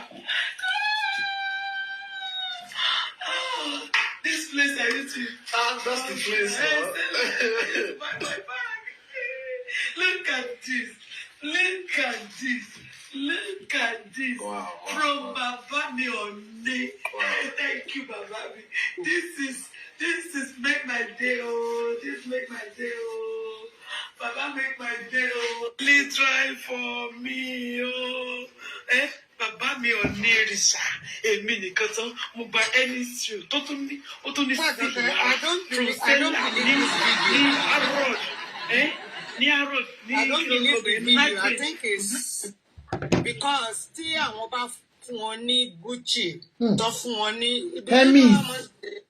Say Gucci, the original one, and then break o twin mother. Break. Okay. kí ni nǹkan tó wọ̀? Ṣáwọn ìyàwó ilé gan. Mo ní àwọn ìyàwó yìí kí ló wọ̀, kí làwọn ìyàwó ilé wọ̀, kí ló wọ̀ gangan. The only person tèmi rí pé ó múra nínú àwọn ìyàwó yẹn ni Mariam. When she's there, she used gold. All those. God bless you, Olúṣọlá Dáúdù. Wọ́n ní báwo ni kábíyèsí gan ṣe mọ bàtà ẹ̀ nígbà tó bá pọ́n ń dóra wọn. Ẹ má sọ pé ń dóra wọn, ìṣèpá ló ń dóra wọn, mi ò sọ bẹ́ẹ̀ o. Kábíyèsí ra bàtà fún yàn, kí ló dé? Ẹ ṣọ́ra yín o. After Naomi, Mariam dressed Thank well. you, Arewa. After Mariam, I don't see anybody. Gbogbo nǹkan tó ń lò yẹn, no. Even though tó bá lọ tí wọ́n bá ṣe kí náà pè tí wọ́n bá mú aṣọ tán fi bora wọn láṣìírí ó máa Temilade, good ju. thank you. That they are using different laces and whatever. Àwọn ìyàwó wọn wọ something like that. Somebody said, must she put it online? No, she wants you people to know that kábíyèsí really appreciates her. I don't know. Sometimes téèyàn bá fún yàn ní nǹkan bóyá tó fún inú wọn kàn dùn jù ni, but ṣé mo gbogbo àwọn èèyàn tí ẹnu ti ń kó wọn tẹ́lẹ̀tẹ́lẹ̀ láàfin yẹn. Nǹkan tó mi kàn ṣe feel pa àwọn èèyàn fi raise eyebrow nìyẹn. Ẹ ti understand mom sí Olúborí. Wọ́n raise eyebrow nítorí àwọn nǹkan yẹn ṣó ti yé yín mà. Wọ́n pé bóyá ọ̀nà ẹ̀ ń dó kábíyèsí ṣó yé yín mà. But I think because of the father, you know, and even because ìyàwó lé you know, ìyàwó lé ní yín mà. So àwọn òwò abẹ ṣe ń ṣe báyìí kábíyèsí. Àníyàn kan tó pè wọ́n náà yúndì. Mo ní àwọn ọmọ yúndì. Ó ní ibi tí wọ́n ti yúndì. Wọ́n náà yúndì níwájú kábíyèsí. Wọ́n tún wá ṣèdí ẹ̀ báyìí sí kábíyèsí. Àpòlé mi ò ní wọn kọ́ yúndì o. Èmi ò mọ̀ o. Torí kọ́sítọ́mà Mọ̀rin Bádéjọ ni wọ́n ṣe kọ́sítọ́mà mi. Ó yẹ wá sọ̀rọ̀ lọ. Okay, somebody said I doubt if Kabiyesi ever bought it for her. It doesn't matter. I think Kabiyesi can do it. Ọmọ tí. Kí ló ṣẹlẹ̀? Ṣé lóòótọ́ ni Kabiyesi ra designer fún Olúborí? Ṣé mo pé èmi ò mọ àárín yẹn o níwájú bẹ́ẹ̀ Olúborí náà máa ń fún Kabiyesi ní nǹkan. Okay. Notice me more just that see me more no,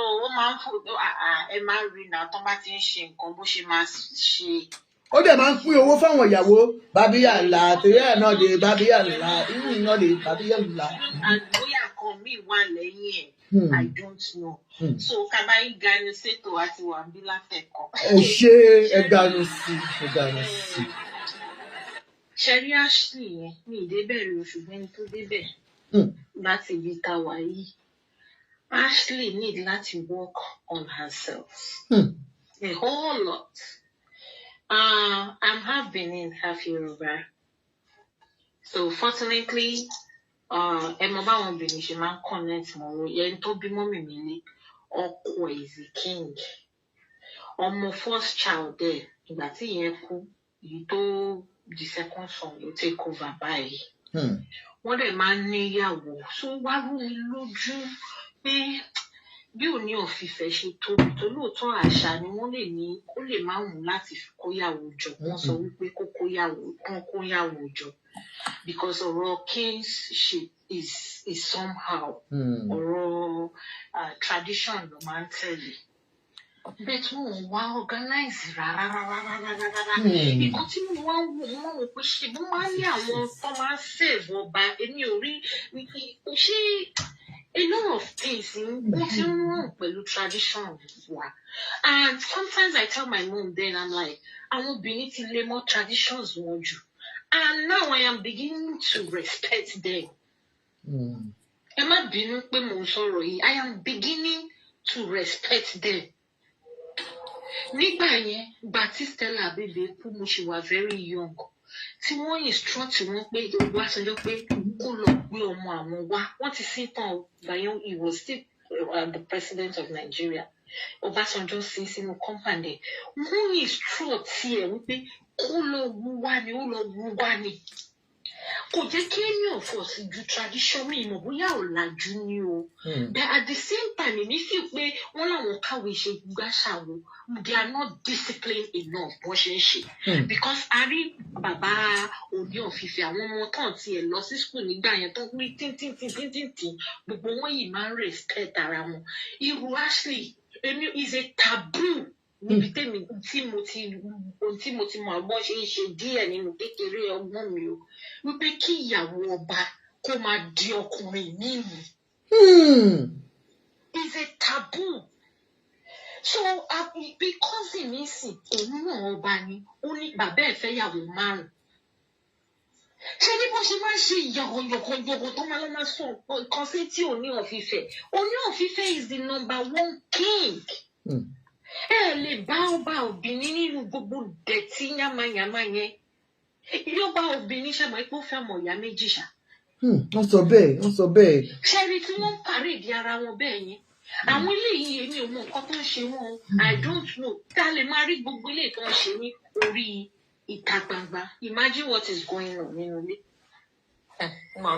Bóyá ẹnu bàbá wa ò ká wọn ní o. I honestly don't know.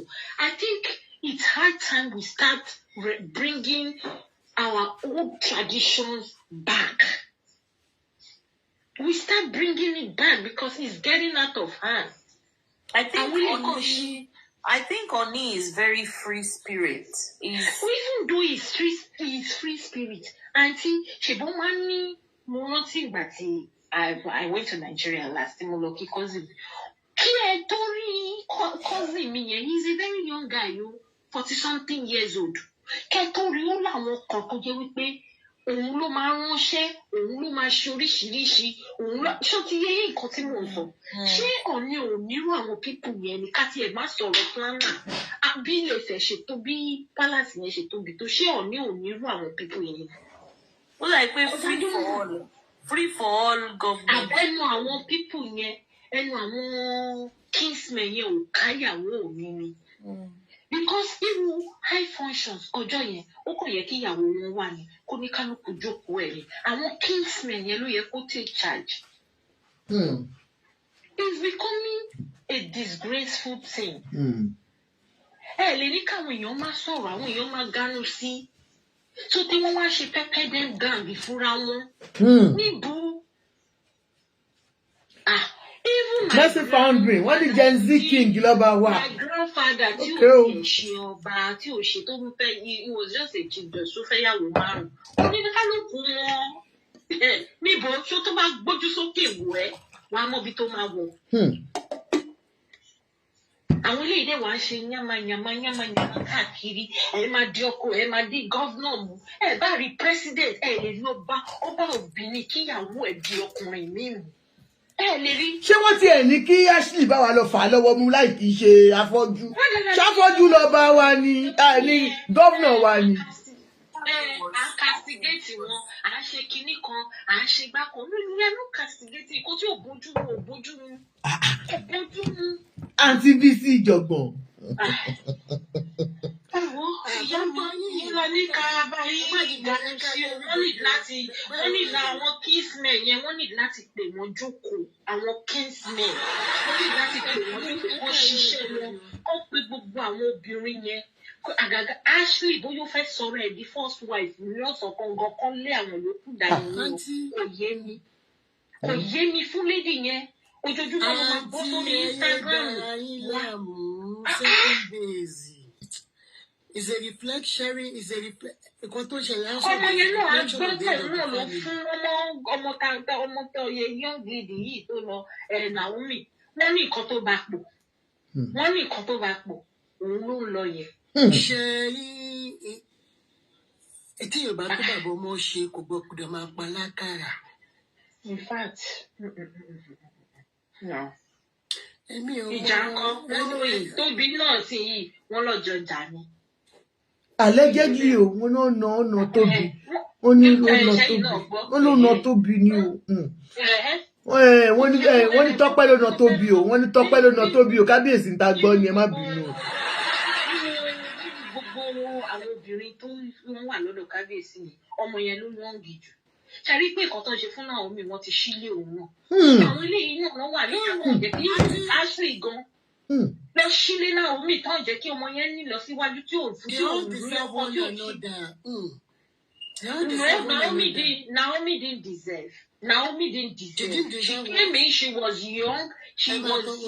Vicky was her first love. Kò tẹ̀lé. Simbe.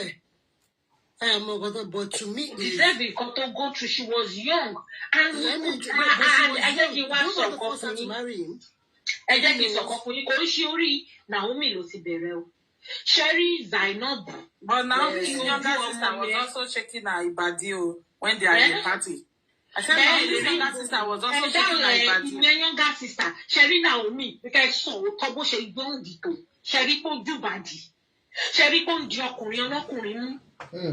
She carried it with grace. Even ọmọ tẹ́ sọ yìí, wúrà, ṣe mọ̀ pé ilé ọba náà lòun náà ti wá níbí ni. She carried it with grace. Wọ́n ròyìn nǹkan tó fojú ẹ̀ rí. Wọ́n rí ṣége promax. Kó tó kúrò. That's true. Naomi was really gracious with it. You're right. Who is showing the diplomats? Danny, Ashley,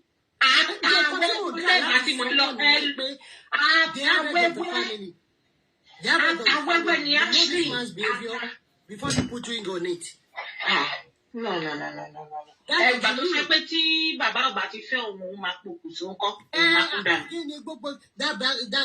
That means you as a man, you are a coward. If a woman can blackmail or manipulate you to do what you don't want to do, you won't bone. I'm sorry. Because as a man, not even as a man, you should be able to. Tí bàbá bá tiẹ̀ wíìkì, ẹ má bínú o, àwọn kinsmen kọ́. Tí ọba ti jẹ dòdò kò ní òṣòdodo mọ́. Àwọn kinsmen yẹn ò lẹ́nu ọ̀rọ̀ kankan. Okay, because àwọn tẹ̀yìn máa ń rí pẹ̀lú àwọn èèyàn tí mo mọ̀. No nonsense. Aunty Ajoke, ṣẹ́rí ọba ọ̀rẹ́ rí bìtẹ́kìlò. Ẹ rí bí wọ́n ṣe máa ń ṣe irun yẹn àti ìwé tán máa ń wé. Sometimes this year lọ́ fi òfin sílẹ̀ pé àwọn ò fẹ́ ríru irun tí ìyàwó ọba máa ń ṣe home and abroad fún àwọn ọmọbìnrin wọ́n lè ṣe another different style ìró tí àwọn obìnrin lẹ́sẹ̀kẹsẹ̀ lẹ́sẹ̀kẹsẹ̀ 360 kò sí bó ṣe lè lówó tó wò bá jẹ billionaire ọba lẹ́sẹ̀kẹsẹ̀ gbogbo wọn ṣe 360 degrees. We are talking about a tradition that has not been jettisoned or belittled. But Benin tradition is very tough. It's not that tough. Let me tell you, people that put on that throne respected the throne. They respected náà ṣe rí sílẹ̀ àbí wọ́n ti wá fowó bribe àwọn Christmas ni torí kò yé mi. Àwọn kò bá ọ̀rọ̀ wá sí ọba Ṣíjú Adéyẹn. Ọba Ṣíjú Adéyẹn náà máa strict gan. Talking anyhow towards the queen is talking anyhow towards but the queen ò bá ti wá mú rẹ̀ dání ṣé ìyàwó bá òbí níṣẹ́ máa rí tó lọ di president mú níṣẹ́ rí àwọn èèyàn tó máa ń lọ sí palace yẹn àwọn èèyàn janku ẹ má bí wọn gbogbo kínní yìí tí oní òfìfẹ́ bá kóyàwó ẹ̀ bí wọn débi kan tó bá òbí ní bá kóyàwó ẹ̀ ìyàwó bá òbí ní ló máa yí respect ju bí wọ́n ṣe ń lọ yìí òun náà dẹ̀ kóyàwó jọ ó ṣe ní òyìnbí kẹ́nìkan ibi tí wọ́n ó fẹ́ ọmọ ìyá méjì ṣé ní pé wọ́n ṣe yàmàyàmà lórí social media ayé àsọ̀rọ̀ síbi tọ́rọ̀ wà náà. Please, they said, please let's respect them, please, when you know, like we have been talking since. Respect you know your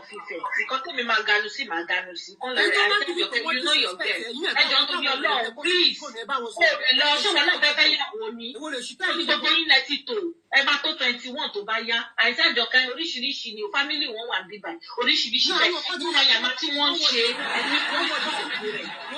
ẹni tó stop that is why they should respect themselves.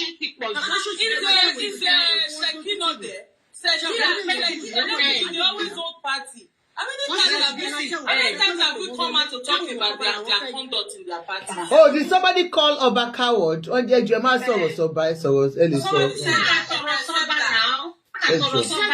any man that can't control his I thought it is about the Olori. I think she generalized it at any man. We will not talk to them. Because Mercy found me. Talkers of the king. That is why I said I didn't mention anybody's name. And if you talk to Ola, I thought we go to the Mercy found me. Mercy found me. You can request. How many wives? The husband is a first class king, not just any kind. When you talk one by one, one by one, one content. So prominent king in Yoruba land. When the church be like, the comedy center. Now what did any single Mercy, yeah, let's hear from Mercy found me. Okay, good evening, everyone. Good evening, ma'am. Everybody thinks that once it's only shirishi. So, moving by everyone, one direct insult to one see our yawo. So, talo man control home. Maybe okay, no man control home. Yeah. Control your home. Yeah, can you just let me talk, please? Ọkùnrin ló máa ń control home. The way you want your home to be, the way you want your wife to behave in the public, you set the boundaries, you do it. But when you fail to do that, there is a problem. Táwọn kan jó níwájú yín, táwọn kan náwó fún yín gẹ́gẹ́ bí ọba tẹ́ gbà owó yín. Ó ga o. Ṣé láwọn ìyàwó yìí, wọ́n ní wọ́n lọ ń di àwọn èèyàn kan lọ́wọ́ mú. They are not financially buoyant like people think. Àwọn dignitaries yẹn náà ló máa fún wọn lówó. So wọ́n need láti lọ máa dì wọ́n lọ́wọ́ mú kó máa ṣe wìnìwìnì bẹ́ẹ̀ yẹn. How unfortunate. How so ìkan tó wà bẹ́ẹ̀ nìyẹn. So gbogbo pé wọ́n ṣe wìnìwìnì yẹn wọ́n fi ń gba nǹkan kan ni. So tóun bá dẹ̀ ṣe yẹn kò sówó àti màmá ní church tó ń ṣe judiciary kákàkiri. Ibi táwọn náà ti máa gbowó lọ́wọ́ yìí. And event tó ń dẹ̀ organize àwọn ẹ̀gbọ́n ọba ló organize it. So àwọn ló take charge everything. It all depends on the event planner. Come on, event planner gidi. Everywhere, everything ma wa okay. Very true. But it's just family to family. You should understand what I'm talking about. So you have less control over it. Àwọn ìyàwó yìí ò dẹ̀ lè control àwọn àǹtí yẹn pé báyìí la ṣe fẹ́ ká ṣe ẹ má ṣe báyìí kí ni contributions ti wọn náà towards the event. So tó ṣe rí nìyẹn. Owó ni kókó. Owó ni kókó. Gbogbo tó ń ṣe wìnìwìnì àti màmá láwo tó jẹ́ pé everywhere náà máa ń fẹ́ wà. As a matter of fact, bí ọba ṣe láìkẹ́ ni torí ó yẹ kó caution wọn pé bó ṣe ń ṣe ní public lélẹ̀. Wọ́n ṣe sí àwọn náà, wọ́n rude sáwọn náà. And they don't caution them. Who are we? It's going to be all like that. We will see more of that. No, I think by the time people start talking about it, like maybe sincerely, stop. Sincerely, Kabiyesi is someone that most of these things he doesn't even see them. Like what happened that one tí wọ́n gbé kiri yẹn, mo mọ̀ pé Kabiyesi gan ma wà disappointed níbi tí olórí Tọ́pẹ́ tó wo olórí kíní báyìí yóò fẹ́ lè ti ṣubú mi tí ìyẹn náà ṣe mọ̀ wọ́n struggle láti wà lẹ́gbẹ̀ẹ́ Kábíyèsí. Yeah, gbogbo wọn máa struggle ni. Kálukú yẹ kó ti mọ position ẹ̀ pé tó bá ti dúró, ìwọ ló máa wà ní right, ìwọ ló máa wà ní left. Gbogbo wọn kàn struggle fún number 1, number 2, number 3. Affection tẹ́lẹ̀ ni. Ṣé máa enjoy èèyàn kan tó love èèyàn kankan nínú wọn ni? It's all about financial benefits, man. When we're talking about love, why do you want to see love in that home like that? We're talking about financial benefits. Financial money, kálukú wà lọ síbẹ̀ àti. What do you bring to the table? Àtẹni tó kó wọn sílé àtàwọn tó kó wọn sílé gbogbo wọn lọ́mọ nǹkan tó wà lọ sínú marriage. So nǹkan tí kálukú wà lọ síbẹ̀ ni kálukú look for. Ìwọ ní kẹ̀ṣẹ̀ wá máa ṣe judiciary pẹ̀lú ọba. Kẹ̀ṣẹ̀ máa wá affection báwo jọjọ ń sùn papọ̀ ni. Ìwọ jìjọjọ́ tẹ̀sẹ̀ máa dé party tẹ̀sẹ̀ máa. Àǹtí Àjọkẹ́ wọ́n ti ẹ má bínú wọ́n ti ẹ̀yàn máa ń kọ application. Ṣé lóòótọ́ ni? Èmi ò mọ èyí tẹ́ mọ application èmi ò mọ o. Èmi mo fẹ́ wà ní right, èmi mo fẹ́ wà ní ẹni tó kó wọn jọ instead tó jẹ́ pé seat tó bá nẹ̀sì sí wọn is for the olórí. It's going to be for another person. So àwọn yẹn kò máa dé gìràgìrà wọn máa rí pé ẹnìkan ti jókòó síbí báyìí ọba kan ti jókòó síbí báyìí so àwọn náà really set the way they should do it. So I'll just put it káwọn èèyàn má bínú ẹjọ́ mi ò rúùlù sí wọn àwọn ogun wà organized. So ẹ ṣé gan-an thank you so much. Wọ́n máa take notes gbogbo bọ́tà ń sọ yìí sincerely and I'm sure Kabiyesi is going to do something about it and sincerely it's not about pé wọ́n bú wọn àbí wọ́n ṣe you're just being open with your own criticism as we do here